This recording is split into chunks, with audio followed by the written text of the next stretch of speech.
ഈശോ മിശിഹായ്ക്ക് സ്തുതിയായിരിക്കട്ടെ. യേശുവിൽ ഏറ്റവും സ്നേഹമുള്ളവരെ, ക്രൈസ്തവ ജീവിതത്തിൻ്റെ കേന്ദ്ര ബിന്ദുവാണ് വിശുദ്ധ കുർബാന. ദൈവത്തിന് മനുഷ്യരോടുള്ള സ്നേഹത്തിൻ്റെയും കാരുണ്യത്തിൻ്റെയും സ്മാരകമായിട്ടാണ് വിശുദ്ധ കുർബാന സ്ഥാപിച്ചിരിക്കുന്നത്. ഇത് നമ്മുടെ ബുദ്ധി കൊണ്ടോ യുക്തി കൊണ്ടോ മനസ്സിലാക്കുവാൻ സാധിക്കില്ല.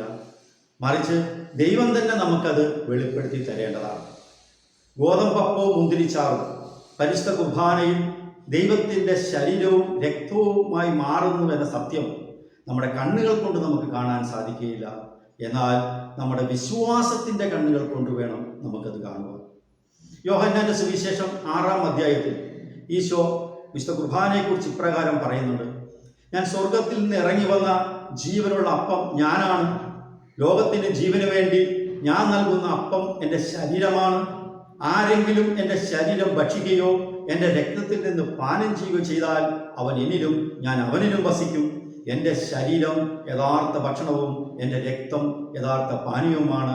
നിങ്ങൾ നശ്വരമായ അപ്പത്തിന് വേണ്ടി അധ്വാനിക്കാതെ മനുഷ്യപുത്രൻ നൽകുന്ന നിത്യജീവന്റെ അനശ്വരമായ അപ്പത്തിനു വേണ്ടി അധ്വാനിക്കുകയും എന്ന്. നമ്മുടെ ഒപ്പമാകുവാൻ അവൻ അപ്പമായി മാറിയതാണ് വിശുദ്ധ കുർബാന. വിശുദ്ധ കുർബാന നമ്മൾ അനുദിനം എൻ്റെ ഓർമ്മയ്ക്കായി നിങ്ങളിത് ചെയ്യണം എന്ന് ഈശോ ഒരു കൽപ്പനയായിട്ട് പറയുന്നു. എന്നും നമ്മൾ പരിശുദ്ധ കുർബാന സ്വീകരിക്കുന്നവരായി മാറണം എന്ന്. ഭാരതത്തിലെ പ്രഥമ ദിവ്യകാരുണ്യ അത്ഭുതം നടന്നത് എവിടെയാണെന്ന് നമുക്കറിയാം.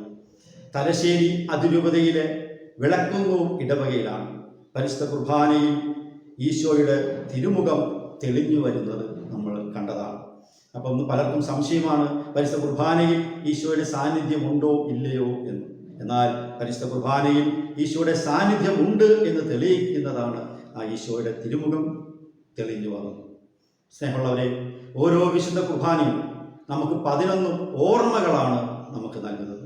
കടന്നു പോകലിൻ്റെ ഓർമ്മ, മനുഷ്യ അവതാരമെടുത്തതിൻ്റെ ഓർമ്മ, വാഴ്ത്തിയതിൻ്റെ ഓർമ്മ, മുറിച്ചതിൻ്റെ ഓർമ്മ, നൽകിയതിൻ്റെ ഓർമ്മ, സേവനത്തിൻ്റെ ഓർമ്മ, സ്നേഹത്തിൻ്റെ ഓർമ്മ, ഉടമ്പടിയുടെ ഓർമ്മ, പശ്ചാത്താപത്തിൻ്റെ ഓർമ്മ, പാപമോചനത്തിൻ്റെ ഓർമ്മ, കൃതജ്ഞതാസ്തോത്രത്തിൻ്റെ ഓർമ്മ, വീണ്ടും വരുന്നതിൻ്റെ ഓർമ്മ. അങ്ങനെ 11 ഓർമ്മകളാണ് ഓരോ വിശുദ്ധ കുർബാനയും നമുക്ക് നൽകുന്നത്. നമ്മൾ എത്രയോ നാളുകളായി നമ്മൾ വിശുദ്ധ കുർബാനയിൽ നമ്മൾ പങ്കെടുക്കുന്നു. വിശുദ്ധ കുർബാന നമുക്ക് അനുഭവമായി മാറിയിട്ടുണ്ടോ ഇല്ലയോ എന്ന് നമ്മൾ ഒരു ആത്മശോധന ചെയ്യേണ്ട ഒരു സമയമാണ്. ഒരു വിശുദ്ധ കുർബാന നമുക്ക് അനുഭവമായി മാറണമെങ്കിൽ നമ്മൾ ശ്രദ്ധിക്കേണ്ട ചില കാര്യങ്ങളുണ്ട്. നമ്മൾ വലിയ വിഗ്രഹാരാധന, ആഭിചാരം തുടങ്ങിയ പാപങ്ങളോടുകൂടി നമ്മൾ വിശുദ്ധ കുർബാനയിൽ പങ്കെടുക്കുകയാണെങ്കിൽ ഒരിക്കലും നമുക്കൊരു വിശുദ്ധ കുർബാന അനുഭവമായി മാറുകയില്ല. അതുപോലെ തന്നെ വെറുപ്പും വൈരാഗ്യവും വിദ്വേഷവും അസൂയ തുടങ്ങിയ പാപങ്ങളുമായി നമ്മൾ വിശുദ്ധ കുർബാനയിൽ പങ്കെടുത്താലും നമുക്ക് വിശുദ്ധ കുർബാന അനുഭവമായി മാറുകയില്ല. മത്തായിയുടെ സുവിശേഷം 5-ാം അധ്യായത്തിൽ ഈശോ ഇപ്രകാരം പറയുന്നുണ്ട്: നീ ദേവാലയത്തിൽ ബലിയർപ്പിക്കാൻ പോകുമ്പോൾ നിന്റെ സഹോദരന് നിന്നോട് എന്തെങ്കിലും വിരോധമുണ്ടെന്ന് നീ അവിടെ വെച്ചോർത്താൽ നിന്റെ ബലിവസ്തു നീ അവിടെ വെച്ചിട്ട് നീ നിന്റെ സഹോദരനുമായി ചെന്ന് രമ്യതപ്പെട്ടതിന് ശേഷം വന്ന് നീ ബലിയർപ്പിക്കണം എന്നാണ് നമ്മെ ഓർമ്മിപ്പിക്കുന്നത്. അതുപോലെ തന്നെ നമ്മുടെ കരങ്ങൾ ജീവകാരുണ്യ പ്രവർത്തികൾ ചെയ്യുന്ന കരങ്ങളായി ഉണ്ടെങ്കിൽ മാത്രമേ നമുക്ക് വിശുദ്ധ കുർബാന നമുക്ക് അനുഭവമായി മാറുകയുള്ളൂ. അതുപോലെ തന്നെ നമ്മൾ ശ്രദ്ധിക്കേണ്ട മറ്റൊരു കാര്യമാണ്, നമ്മൾ യോഗ്യതയോടുകൂടി മാത്രമേ നമ്മൾ പരിശുദ്ധ കുർബാന സ്വീകരിക്കാൻ പാടുള്ളൂ. അല്ലെങ്കിൽ ഗുണത്തിന് പകരം വലിയ ദോഷമായിട്ട് മാറും. നമ്മൾ അനുദപിച്ച് കുമ്പസാരിച്ച് മാത്രമേ നമ്മൾ പരിശുദ്ധ കുർബാന സ്വീകരിക്കാൻ പാടുള്ളൂ.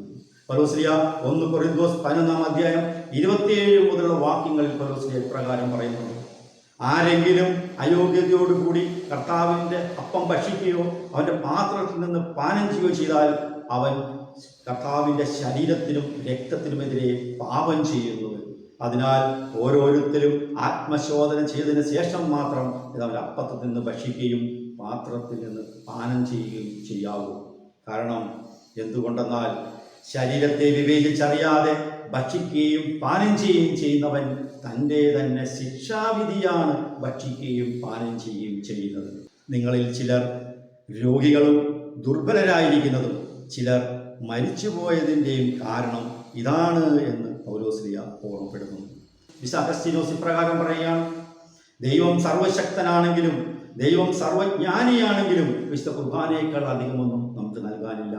മാക്സിമം നൽകുന്നതാണ് വിശുദ്ധ കുർബാന. വിശുദ്ധ മാക്സിമിലിയൻ കോൾവേ ഇപ്രകാരം പറയുന്നു: മാലാഖമാർക്ക് മനുഷ്യരോട് അസൂയ തോന്നുന്നത് ഒരേ ഒരു കാരണത്താലാണ്.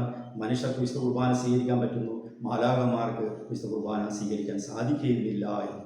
വിശുദ്ധ ജോൺ മരിയ വിയാനി വിശുദ്ധ കുർബാനയെക്കുറിച്ച് പറയുകയാണ്: മനുഷ്യരുടെ സകല സൽപ്രവർത്തികൾ ഒന്നിച്ചു ചേർത്താലും ഒരു വിശുദ്ധ കുർബാനയ്ക്ക് തുല്യമാവുകയില്ല എന്ന്. കാരണം വിശുദ്ധ സൽപ്രവർത്തികൾ ചെയ്യുന്നത് മനുഷ്യരാണ്, എന്നാൽ വിശുദ്ധ കുർബാനയെ അർപ്പിക്കുന്നത് കർത്താവ് തന്നെയാണ്. വിശുദ്ധ ചാവറപ്പിതാവ് വിശുദ്ധ കുർബാനയെക്കുറിച്ച് പ്രകാരം പറയുന്നു: ഒരു കുടുംബം ഗതി പിടിക്കണമെങ്കിൽ ഒരു കുടുംബത്തിൽ ഒരാളെങ്കിലും അനുദിനം വിശുദ്ധ കുർബാനയിൽ പങ്കെടുത്ത് അനുഗ്രഹം സ്വന്തമാക്കണമെന്ന്. സ്നേഹമുള്ളവരെ, നമ്മുടെ ഒപ്പമാകുവാൻ അപ്പമായി മാറിയതാണ് വിശുദ്ധ കുർബാന. എന്നും നമ്മൾ വിശുദ്ധ കുർബാനയിൽ പങ്കെടുക്കുന്നവരെ മാറണം എന്ന് ദൈവം ആഗ്രഹിക്കുക. സ്വർഗത്തിൽ പിതാവിൻ്റെ വലതുഭാഗത്ത് ഈശോ ഇരിക്കുന്നു, അതേപോലെ തന്നെ നമ്മുടെ ഭൂമിയിൽ നമ്മുടെ ഒപ്പമാകുക അവൻ അപ്പമായി മാറും. അനുദിനം വിശുദ്ധ കുർബാന സ്വീകരിച്ചുകൊണ്ട് ഈശോയുടെ സ്വഭാവം സ്വന്തമാക്കുവാൻ, മറ്റൊരു ക്രിസ്തുവായി മാറുവാൻ നമുക്ക് പരിശ്രമിക്കാം. ഈശോ സ്നേഹിച്ചതുപോലെ സ്നേഹിക്കുവാൻ, അവൻ കരുണ കാണിച്ചതുപോലെ കരുണ കാണിക്കാൻ, അവൻ ദയ കാണിച്ചതുപോലെ മറ്റുള്ളവരോട് ദയ കാണിക്കാനും ഒക്കെ നമുക്ക് പരിശ്രമിക്കാം. അതിനുള്ള കൃപയ്ക്ക് വേണ്ടി പ്രാർത്ഥിക്കാം. സർവശക്തനായ ദൈവം നമ്മെ ഓരോരുത്തരെയും സമൃദ്ധമായി അനുഗ്രഹിക്കട്ടെ.